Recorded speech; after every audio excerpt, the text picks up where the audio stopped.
हमारे साथ श्री रघुनाथ तो किस बात की चिंता।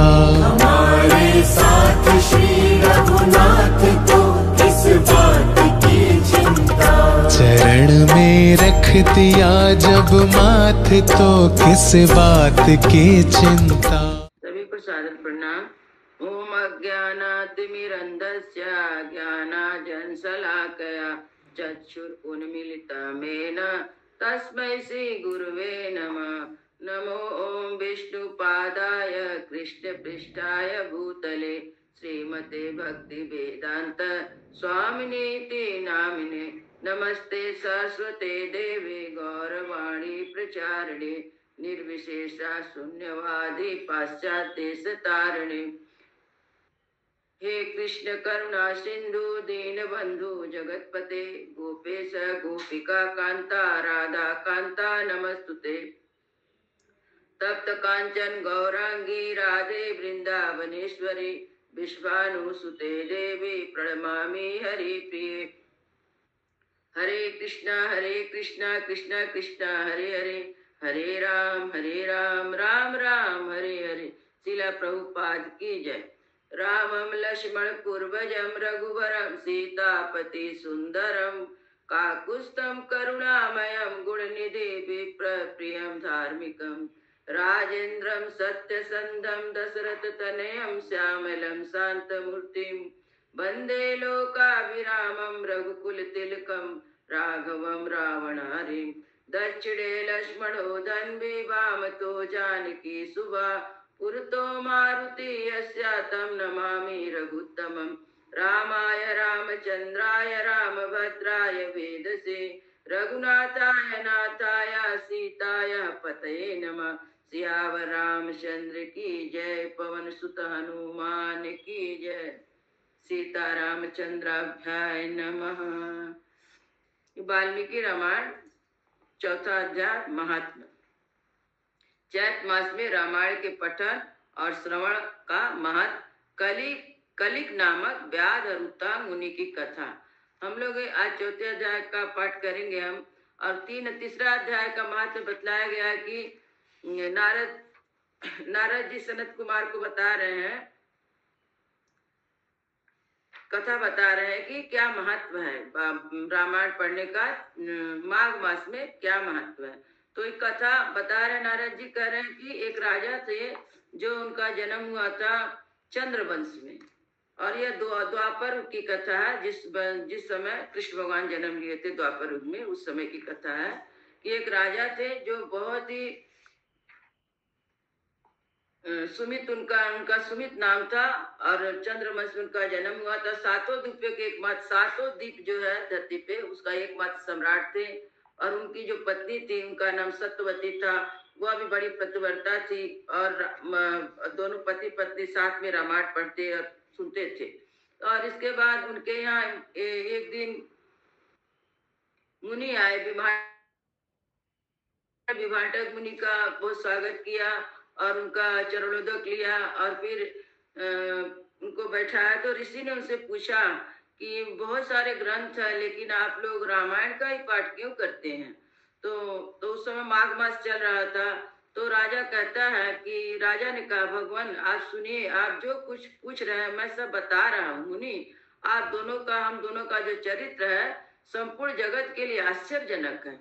जो हम लोग का चरित्र, हम लोग पति पत्नी का जो चरित्र बहुत ही आश्चर्यजनक है। तो बोले कि तब उन्होंने बताया कि मैं पूर्व जन्म में, मैं इस जन्म के पहले जो मेरा जन्म था मैं शूद्र था, जात का शूद्र था, मेरा नाम मालती था। और मैं कुमार्ग पर चलने वाला था और लोगों का अहित करता था और दूसरों की चुगली करता था और देवता संबंधी द्रव्य का अपहरण करता था। और जो यहाँ पे गो हत्या, ब्राह्मण हत्या, चोरी करना, यही धंधा था मेरा।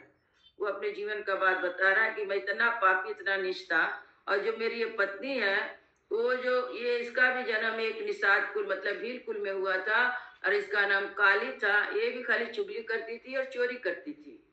तो इस तरह एक बार क्या हुआ कि मेरे परिवार के लोगों ने मुझे निकाल दिया इस आचरण के कारण। तो मैं घूमते घामते वशिष्ठ जी के आश्रम के पास गया। आश्रम से थोड़ी दूर पे जंगल में मैंने भी अपना एक झोपड़ी बना के रहने लगा वहां पे, और मैं जंगल में शिकार करता और रहता जंगल में। इस तरह 20 बरस बीत गया। उसके बाद एक दिन जो एक काली थी, जो मेरी पत्नी सत्यवती है, एक काली के नाम से, उस समय वो भी वहां पे आई, मेरे झोपड़ी के पास आई। तो उस समय गर्मी का दिन था, मैंने उसको जल दिया और मेरे पास जो मांस था उसको खाने के लिए दिया। और इसके बाद इसने अपने बारे में बताया कि मेरे परिवार के लोग मुझे निकाल दिए हैं। तो फिर हम लोग दोनों जन एक साथ रहने लगे। रहते रहते कुछ दिन बीत गया ऐसे, तो फिर हम जाके एक दिन आश्रम में, वशिष्ठ मुनि के आश्रम में, हम लोग का इच्छा नहीं था तो फिर भी हम लोग वहां पे रामायण पाठ हो रहा था, रोज वहां जाके सुनने लगे। उसी से हम लोग की मृत्यु हो गई। और मृत्यु होने के बाद जब हमारे प्राण निकले तो उस समय हम लोग भगवान के जो पार्षद थे, हम लोग को भगवान के पास ले गए। वहां पे हम लोग बहुत कोटि सहस्त्र युग तक वहां पे हम लोग श्री राम धाम में हम लोग निवास किया। फिर वहां से ब्रह्मलोक में आए, वहां पे हम लोग ने निवास किया। उसके बाद फिर हम लोग इंद्रलोक में आए, फिर वहां पे हमने निवास किया। उसके बाद फिर हम धरती पे आ गए, क्योंकि आकाश के ऊपर 7 लोक है। 7 लोक है, मतलब सबसे ऊपर तो भगवान का धाम है, और उसके बाद ब्रह्मा जी का है, इंद्र का है, और ऋषियों का है, जन लोक, तप लोक, ऐसे करके 7 लोग ऊपर का है और 7 लोग नीचे का है। धरती इसके बीच में आती है। और 7 लोग क्या है नीचे का?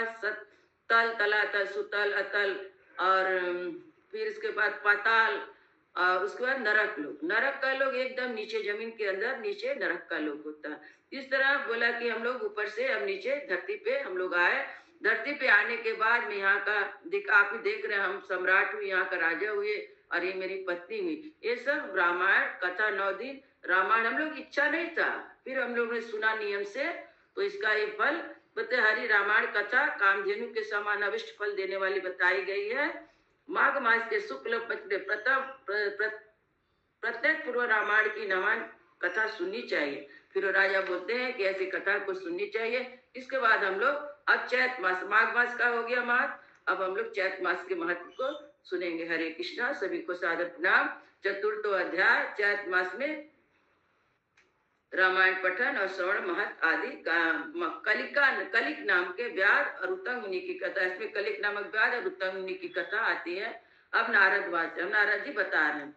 अन्य मासम प्रवच्छामि शृणोदम सुसमाहिता सर्व पापरा पुण्यम सर्व दुख निवारणम ब्राह्मण क्षत्रिय विषाम शूद्राणाम चैव योषिताम समस्त काम फलप्रदम सर्वव्रत फलप्रदम दुख स्वप्न नाशाय धन्यम भुक्ति मुक्ति फलप्रदम रामायण यस्य महात्मा सोतब जा प्रयत्नता। नारद जी कहते हैं, महर्षियों, अब मैं रामायण के पाठ और श्रवण के लिए उपयोगी दूसरे मास का वर्णन करता हूँ, क्योंकि माघ मास का वर्णन हो गया था, चैत मास का वर्णन नारद जी कर रहे हैं। एकाग्र चित्त होकर सुनो, रामायण का महत्व समस्त पापों को हर लेने वाला, पुण्य जनक तथा संपूर्ण दुखों का निवारण करने वाला है। ब्राह्मण, क्षत्रिय, वैश्य, शूद्र तथा स्त्री, इन सबको समस्त मनवंचित फल प्रदान करने वाला है। उसे सब प्रकार के व्रतों का फल भी प्राप्त होता है। यह दुस्वप्न का नाशक, धन की प्राप्ति कराने वाला, भोग और मोक्ष फल स्वरूप है, अतः उसे प्रयत्न पूर्वक सुनना चाहिए। अत्रे वेदा हर्तिम इमाम इतिहास पुरातनम पठताम शृण्वता चैवा सर्व पाप प्रणाशनम। इस विषय में विज्ञ पुरुष एक प्राचीन इतिहास का उदाहरण देते हैं। वह इतिहास अपने पाठकों और श्रोताओं के समस्त पापों का नाश करने वाला है। आसीत पुरा कलयुगे कलिको नामक लुब्ध का परदार पर द्रवहरणे सततम रता।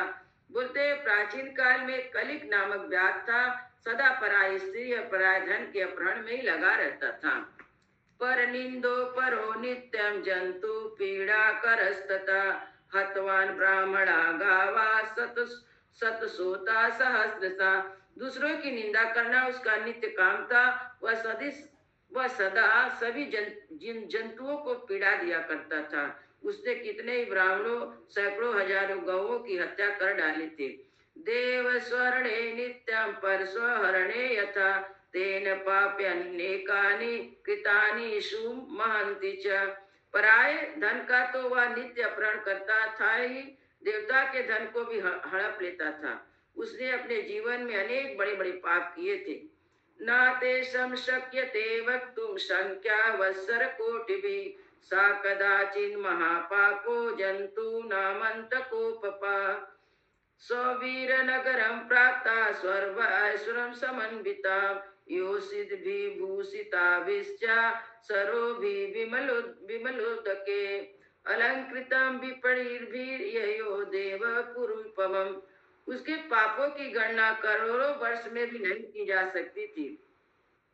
एक समय एक महापापी व्याध, जो जीव जंतु के लिए यमराज के समान भयंकर था, सौरभीर नगर में आया। वह नगर सब प्रकार के वैभव से संपन्न, वस्त्राभूषण से विभूषित, युवतियों द्वारा सुशोभित, स्वच्छ जलवाओं से सरोवर अलंकृत, भांति भांति के दुकानों में सुसज्जित था। देवनगर के समान उसकी शोभा हो रही थी। व्याध उस नगर में गया।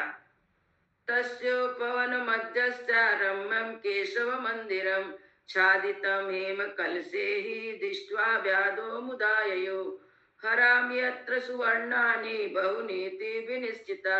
सौरभी नगर के उत्पन्न में भगवान केशव का बड़ा सुंदर मंदिर था, जो सोने के अनेकों कलशों से ढका हुआ था।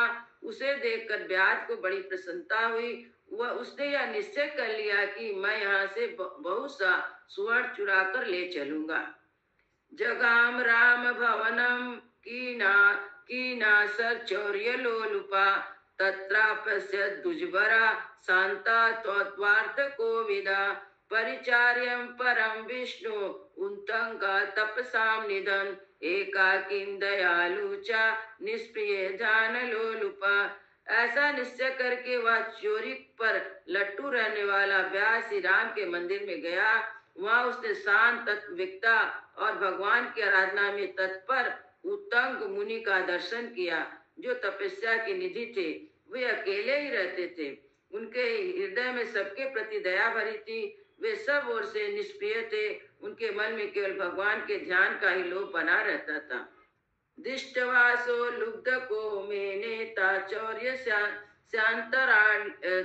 शान्तरार्ण्यं, देवस्य दर्वजातं तु समादाय महानिशि। वहाँ उसने उपस्थित देख व्याध ने उनको चोरी में विघ्न डालने वाला समझा। तदंतर जब आधी रात हुई तो वह देवता संबंधी द्रव्य समूह लेकर चला। उत्तंग हंतुमारे भ्या उद्धसी मदोत्मदता, पादेनाक्रम तत्वच्छो गले संग्रह पाणिना। वो उस मदोमत व्याध ने उत्तंग मुनि की छाती को अपने एक पैर से दबाकर हाथ से उनका गला पकड़ लिया और तलवार उठाकर उन्हें मारने का उपक्रम किया। हंतुम कृतामदि व्याधम उत्तंगो प्रेच्छ चाब्रवीत। उत्तंग ने देखा व्याध मुझे मार डालना चाहता है, तो वे इस प्रकार बोले। उत्तंग वाचा, भो भो साधो वृथा माम तम हन्यसी निरागसम। उत्तंग ने कहा, अरे भले मानुष, तुम व्यर्थ ही मुझे मारना चाहते हो। मैं तो सर्वदा निरापराध हूँ। मया किम अपराधम ते तत्वत्वं चालुब्धका, कृतापराधिनो लोके हिंसा कुर्वन्ति यत्नता, ना हिंसाति वृथा स्वयं सज्जना अप्यपापिनम। लुब्ध, बताओ तो सही, मैंने तुम्हारा क्या अपराध किया है? संसार में लोग अपराधी की प्रयत्न पूर्वक हिंसा करते हैं, स्वयं सज्जन निरापराध की व्यर्थ हिंसा नहीं करते। विरोधीषु वपि मूर्खेषु निरीक्षावस्थितान् गुणान्, विरोधम नादि गच्छन्ति सज्जना शांत चेतसा। सांच साधु पुरुष अपने विरोधी तथा मूर्ख मनुष्यों में भी सद्गुणों की स्थिति देखकर उनके साथ विरोध नहीं रखते हैं। बहुधा वाच्यमानोऽपि यो नरा क्षमयान्वितः, तम उत्तमं नरा प्राहु विष्णु प्रियतर तथा। जो मनुष्य बारंबार दूसरों की गाली सुनकर भी क्षमाशील बना रहता है, वो उत्तम कहलाता है। उसे भगवान विष्णु का अत्यंत प्रियजन बताया गया है। सुजनो नायाति वैरं परित निरतो, विनाश कालोपि छेदे अपि चंदन तरु, सुरभि करोति मुखम कुठार्यस। दूसरों को ही साधन में लगे रहने वाले साधु जन किसी के द्वारा अपने विनाश का समय उपस्थित होने पर भी उसके साथ वैर नहीं करते हैं। चंदन का वृक्ष अपने को काटने पर भी कुठार की धार को सुशवाहित कर देता है, सुगंध से भर देता है। अहो विधि विधि वे बलवान बाधते बहुधा जनान सर्वसंग विहीनोपि बाध्यन्ते तु दुरात्मना। अहो विधाता बड़ा बलवान है, वह लोगों को नाना प्रकार से कष्ट देता रहता है। जो सब प्रकार के संग से रहित उसे भी दुरात्मा मनुष्य सताया करते हैं। अहो निष्कारणं लोके बांधन्ते दुर्जना जनान धीवरा पिसुना व्याधा लोके अकारण वैरिण। अहो दुष्ट जन इस संसार में बहुत से जीवों को बिना किसी अपराध के ही पीड़ा देते हैं। मल्ला मछलियों के, चुगलखोर सज्जनों के और व्याध मृगों के इस जगत में अकारण बैरी होते हैं। अहो बलवती माया मोहयत अखिलम जगत पुत्रम पुत्रम मित्र कलार्दे सर्व दुखेन योज्यते। अहो माया बड़ी प्रबल है, यह संपूर्ण जगत को मुंह में डाल देती है तथा स्त्री पुत्र और मित्र आदि के द्वारा सबको सब प्रकार के दुखों से संयुक्त कर देती है। परदर अपाहेरण कलत्रम पोषितम चयत अन्ते तत्सर्वमुत्सृज्य एक एव प्रयाति वे। मनुष्य पराय धन का अपहरण करके जो अपनी स्त्री आदि का पोषण करता है वह किस काम का, क्योंकि अंत में उन सबको छोड़कर वह अकेले ही परलोक की राह लेता है। मम माता मम पिता मम भार्या ममात्मजा मम एदम इति जंतुना ममता बाधते वृता। मेरी माता, मेरे पिता, मेरी पत्नी, मेरे पुत्र तथा मेरा घर बार, इस प्रकार ममता व्यर्थ प्राणियों को कष्ट देती रहती है। यावत प्रयाति द्रव्यम तावत भवति बांधवा अर्जितम तु धनम सर्वं भुज्यन्ते बंधवान सदा दुखम एकम तमो मूढ़ा तत्फल पाप फला श्रुते। मनुष्य जब तक कमा कर धन देता है तभी तक लोग उसके भाई बंधु बने रहते हैं और उसके कमाए हुए धन को सारे बंधु बांधव सदा भोगते रहते हैं, किंतु मूर्ख मनुष्य अपने किए हुए पाप के फल स्वरूप दुख को अकेले ही भोगता है। इति ब्रुवामताम ऋषि विह्वला कलिका प्रजांजलि प्राहा क्षमस्वेति पुनः पुनः। उतंग मुनि जब इस प्रकार कह रहे थे तब उसकी बातों पर विचार करके कली नामक व्याध भय से व्याकुल उठा, हाथ जोड़कर बारंबार कहने लगा, प्रभु मेरे अपराध को क्षमा कीजिए। तत्संगस प्रभावेणे हरि सन्निधि मात्रता गत पापो लुब्ध कश्चा सानु तपो अभवत ध्रुवम। उन महात्मा के संग के प्रभाव से और भगवान का सानिध्य मिल जाने से उन लुब्धक के सारे पाप नष्ट हो गए तथा उसके मन में निश्चय ही बड़ा पश्चाताप होने लगा। मया कृतानि पापानि महन्ति सुबहुनि च तानि सर्वाणि नष्टानि विप्रेन्द्र तव दर्शनात्। वह बोला, विप्र मैंने जीवन में बहुत से बड़े बड़े पाप किए किंतु वे सब आपके दर्शन मात्र से नष्ट हो गए।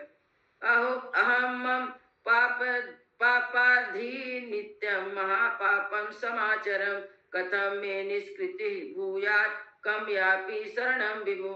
प्रभु मेरी बुद्धि सदा पाप में डूबी रहती थी, मैंने निरंतर बड़े बड़े पापों का ही आचरण किया है, उनसे मेरा उद्धार किस प्रकार होगा और मैं किसकी शरण में जाऊं।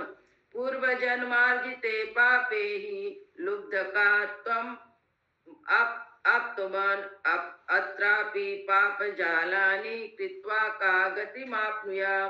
पूर्व जन्म के किए हुए पाप के फल से मुझे व्याध होना पड़ा है, यहाँ भी मैंने पापों के जाल बटोरे हैं, ये पाप करके मैं किस गति को प्राप्त होऊंगा।